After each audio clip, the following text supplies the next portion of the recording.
दोस्तों हम लोग बोलते हैं नेता नहीं सुधरता, लेकिन सरकारी बाबू का जो कल्चर है ना वो नहीं सुधरता। वही मेन प्रॉब्लम है देश का। कोई भी लोग बोल लो, नेता के अगेंस्ट हर कोई बोलता है, लेकिन जो सरकारी बाबू का जो कल्चर है ना, वर्किंग कल्चर, उसके अगेंस्ट में बहुत कम लोग बोलते हैं आज के दिन में। अरे उन्होंने अचीव करके भी क्या उखाड़ लिया, वहां पे जाके बैठ के तो मेरे से भी स्लो हो गए ना, तो फायदा क्या है? प्रॉब्लम क्या है? प्रॉब्लम ये है कि हमारे जो बाप दादा है ना, उन्होंने आवाज नहीं उठाई। इसके लिए हम फेस कर रहे हैं, एंड हम अगर आवाज नहीं उठाते हैं तो फ्यूचर जनरेशन भी सफर करेगा। 42 to 43 वर्किंग डेज की बात कर रहा हूं। आपको क्यों चाहिए उतना दिन? मतलब उतना दिन लग जाता है मतलब किसी के घर में पहुंचाने के लिए। तुम उतना दिन पे मेरा कार्ड भेजोगे, उसके बाद मैं आधार शिफ्ट करने के लिए फिर से दौड़ूंगा, फिर से मैं दूसरे जो सारे आई कार्ड है उसके पीछे भागूंगा। अरे भाई मेरा भी टाइम का कीमत है ना कम से कम। वेलकम दोस्तों टू न्यू वीडियो। दोस्तों आज का टॉपिक थोड़ा डिफरेंट है। दोस्तों जो सरकारी बाबू है ना, उससे आप में से बहुत सारे लोग परेशान होंगे, मैं भी परेशान हूं। मतलब बहुत जगह पे होता है, आप बैंक पे चले जाओ या फिर दूसरे कोई सरकारी ऑफिस पे चले जाओ, मतलब हर कोई मतलब थोड़ा ना थोड़ा परेशान रहता है। मतलब आज मेरे साथ कुछ मतलब ऐसा ही कुछ है एक्सपीरियंस, मैं जो आपके साथ में शेयर करने वाला हूँ। दोस्तों नेता आता है जाता है, 5 साल गवर्नमेंट रहती है चली जाती है, 5 साल की जगह 10 साल, मतलब गवर्नमेंट आएंगे जाएंगी, नेता आएंगे जाएंगे, लेकिन जो सरकारी बाबू है ना, ये 58 या फिर 60 ईयर्स तक वही चेयर पे बैठे रहेंगे, या फिर उनका जो चेयर है वो मतलब ऊपर के चेयर में बैठते रहेंगे, लेकिन वो लोग वहीं पे है। जो कोई भी प्रोसेस है, जो फास्ट करने का जो तरीका है, वो सबसे पहले उनके हाथ में आता है, लेकिन वो लोग वो करते नहीं है। दोस्तों मैं एक चीज़ बोलना चाहता हूँ, जो लॉकडाउन फर्स्ट लॉकडाउन गया ना, उसके बाद बहुत से लोगों ने अपना जॉब चेंज किया। कुछ लोग मतलब जो प्रोफाइल है जॉब प्रोफाइल ही चेंज कर दिया, कुछ लोग मतलब जॉब से बिजनेस में आ गए वगैरह वगैरह, मतलब बहुत कुछ। बहुत से लोग माइग्रेट भी हुए हैं एक सिटी से दूसरे सिटी, बहुत कुछ हुआ है लॉकडाउन के बाद, मतलब आफ्टर कोविड। एंड अगर आपका परमानेंट एड्रेस भी चेंज होगा तो आप उसका जो आईडी कार्ड्स वगैरह है वो भी चेंज करोगे। दोस्तों मेरा वैसा ही कुछ सीन है। मेरा जो परमानेंट एड्रेस था वो चेंज हो गया है, अभी वो चेंज हो गया है, तो जो डॉक्यूमेंटेशन है वो भी मुझको चेंज करना पड़ेगा सब कुछ। सो मेरा जो वोटर आई कार्ड है ना, मैं उसका जो एड्रेस है वो भी चेंज कर रहा हूँ। पहले एक विधानसभा क्षेत्र में आता था, अभी दूसरे विधानसभा क्षेत्र में आता है। जो फॉर्म है वो मैंने फिलअप कर दिया, फील्ड वेरिफिकेशन जो है वो भी हो गया, उसके बाद वो अप्रूव भी हो गया। लेकिन अप्रूव होके अभी 37 डेज हो चुके हैं, अभी तक मुझे जो वोटर आई कार्ड है ना वो नहीं मिला। तो और कितना दिन वेट करेगा आदमी? मतलब कुछ कम्युनिकेशन नहीं है, कुछ नहीं है। तो मैं क्या किया, मैं परसों मेल डाला। मैं सिर्फ इलेक्शन कमीशन को मेल नहीं डाला, इलेक्शन कमीशन में जो ऊपर बैठे हुए हैं उनको भी सीसी में रख के मेल डाला। दोस्तों उनका मेल का रिप्लाई आया। जो छोटा छोटा प्रोसेस होता है, मान लीजिए फील्ड वेरिफिकेशन या फिर उसके बाद एपिक जनरेशन वगैरह वगैरह, उनका कोई मतलब टाइम बाउंड नहीं है, लेकिन टोटल जो टाइम है वो 45 to 50 डेज है। तो मैं मेल को पढ़ा, तो पढ़ने के बाद मुझे लगा अरे मेरा तो 54 डेज हो चुका है, अभी तक आया नहीं मेरा वोटर आई कार्ड। तो मैं वहाँ पे एक नंबर दिया हुआ था, मतलब उनका जो हेल्पलाइन नंबर है, उन मतलब तभी वहाँ पे मैं कॉल किया। तो कॉल करने के बाद वहाँ से मुझको रिप्लाई आता है, सर आपने सही से पढ़ा नहीं है, जो 45 to 50 डेज है वो वर्किंग डेज है, नॉट 45 to 50 डेज। तो मैं बोला ठीक है, मेरा 54 डेज हो चुका है, तो अभी और कितना वेट करना पड़ेगा वो बात तो बताओ। उसने जो एजम्पशन दिया उसके हिसाब से मुझको और 20 डेज वेट करना चाहिए, उसके बाद मुझे बात करना चाहिए। मतलब मैं जब से अप्लाई किया उसके बाद मान लीजिए अराउंड 2.5 महीने तक वो लोग मुझको बोल रहे हैं कि आप 2.5 महीने तक वेट कर लो। मतलब लगभग, नॉट एग्जैक्ट 2.5 महीने, बट लगभग उतना आप वेट कर लो। मतलब मैं क्या ही बोलूँ। अरे भाई 45 to 50 डेज में मैं मान सकता हूँ, लेकिन जब ये एप्लीकेशन एक्सेप्ट हो गया है उसके बाद जो एपिक मेरा पुराना वाला नंबर था, एपिक भी वही है, वो एपिक जनरेट करके भी आ रहा है, तो उसके बाद अभी 37 डेज हो चुके हैं। भाई कम से कम वोटर आई कार्ड तो भेजो तो घर में, कम से कम मतलब भेजने में कितना टाइम जाता है, आपको काम करने में कितना टाइम चाहिए। मतलब एक छोटा सा चीज़ है ना, मतलब जो वर्किंग क्लास है ना वो इसी सरकारी ऑफिस के चक्कर में फंस जाते हैं। अगर आप घर के कोई बड़ों से बात करने जाओगे ना, वो लोग बोलेंगे कि कौन बात करेगा, किससे बात करेगा, कौन सुधारेगा।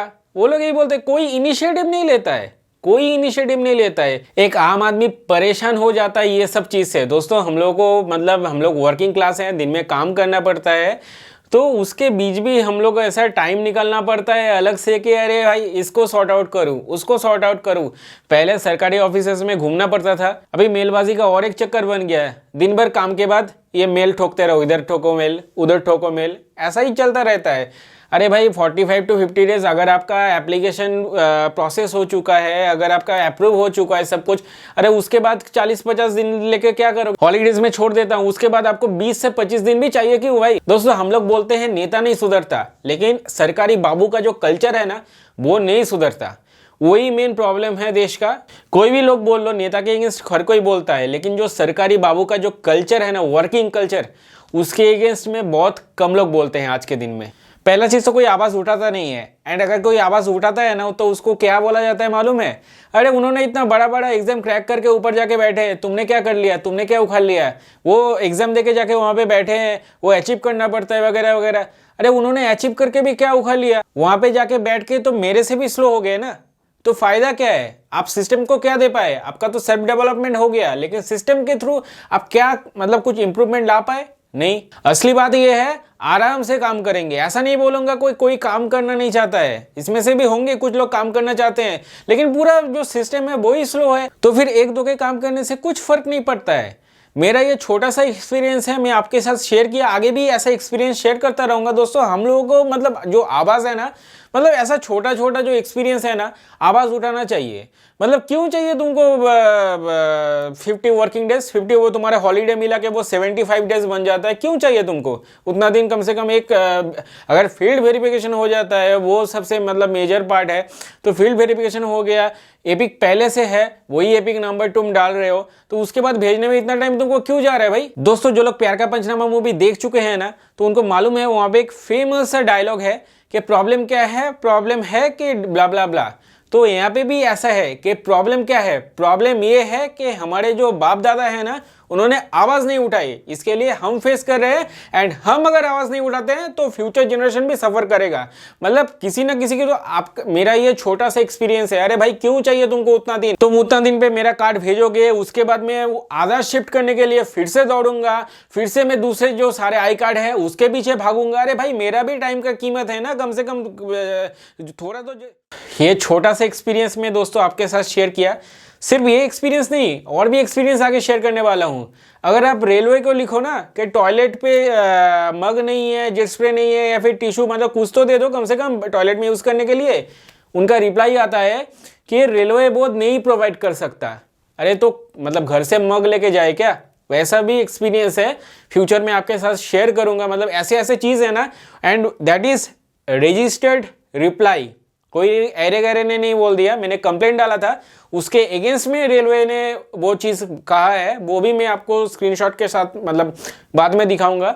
लेकिन दोस्तों क्या है ना, आवाज़ उठाइए। आपके साथ मतलब छोटा सा चीज़ होता है ना, उसके अगेंस्ट में भी आवाज़ उठाइए, क्योंकि हम लोग अगर आवाज़ नहीं उठाते हैं ना तो ये लोग तो सुधरेंगे नहीं, जो फ्यूचर जनरेशन है उनका भी टाइम ऐसे ही बर्बाद होता रहेगा।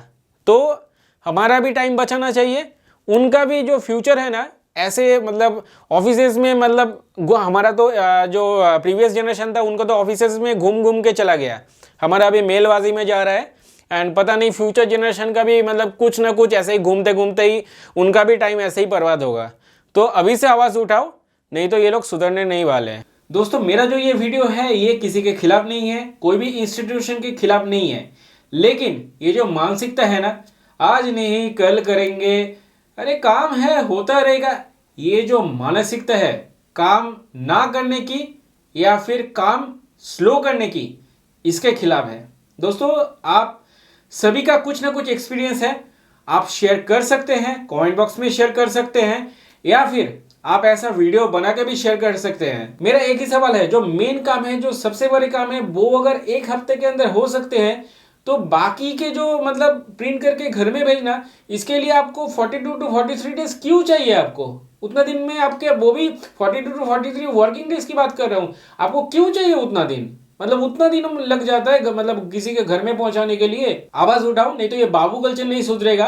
पास्ट जनरेशन भी पिस गए इसमें, हम भी पिस रहे हैं, एंड हम भी अगर आवाज नहीं उठाते तो फ्यूचर जनरेशन भी पिसता ही रहेगा ऐसे।